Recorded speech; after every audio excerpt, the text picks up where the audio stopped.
Uma oração que é comum, todo mundo sabe que é significado, é o Pai Nosso. Antes da gente começar a fazer a oração, o Natal, a gente lembrava do significado do Natal. A gente dança, a gente ri, a gente enche a mesa, a gente come, faz rabanada, faz tudo isso.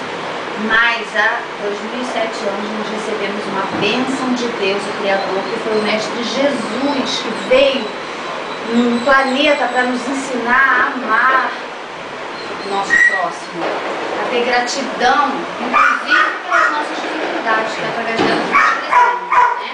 Porque dificuldade também é bênção. Aí a gente não pode deixar de lembrar do Mestre Jesus sem lembrar do Pai Nosso, que foi a oração que ele deixou para nós, que ele nos ensinou. Então vamos, né? O Pai Nosso, te acompanha.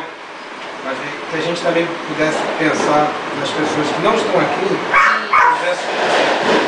as pessoas que não estão aqui fisicamente nem espiritualmente, mas estão no nosso coração. Pai Nosso, que estás no céu.